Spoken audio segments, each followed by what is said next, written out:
Letošnja zima je bila, vse kar se tiče dolžine in tudi nizkih temperatur, dokaj huda. Ste že šli kaj na terene, pogledali poškodbe na cestiščih? Stanje cestišč v bistvu spremljamo neprestano.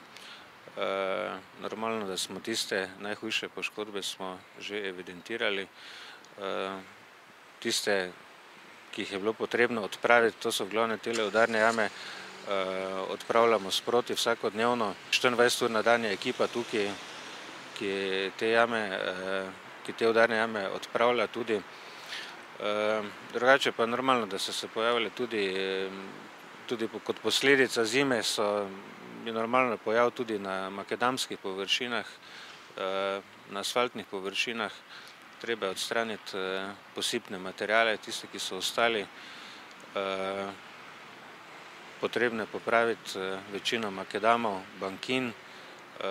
Zdaj za samo popravilo asfaltnih površin pa v bistvu, tako kot sem rekel, tiste najbolj nujne stvari se sproti odpravljajo, drugače pa večji posegi pa se v bistvu bojo opravili takrat, ko bodo temperature primerne. Kakšne pa morajo biti temperature in razmere, da je popravilo mogoče? Prvi pogoj je to, da je možno sploh dobaviti oziroma kupiti asfalt, kar pomeni, da pač asfaltne baze morajo obratovati. To pomeni tam nekje po 15. marcu bi lahko začeli delati, drugače pa temperatura v gradnji je pač vsaj 5 stopinj bi naj bila temperatura zraka oziroma podlage. Koliko dela vam povzroči ena taka huda zima? V bistvu to je kar nekaj mesecev je potem potrebni, da se generalno vse odpravi. Ne vem, recimo pometanje je sigurno vsaj za dober mesec dni. Asfaltne površine v bistvu, bom rekel, potem celo leto, celo poletje popravljamo. Zdaj tisto prvo popravilo makadamskih površin tudi traja recimo mesec pa pol.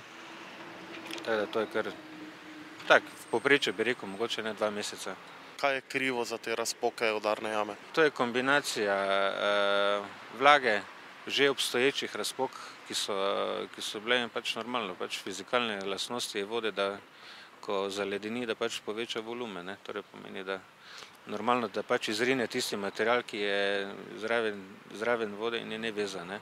Sol tu nekega strateškega vpliva mogoče ravno nima, zato ker tudi če se ceste ne bi solile, v bistvu bi na že predhodno poškodovanih voziščih bi v bistvu tudi, bom rekel, sam rast naredil svoje.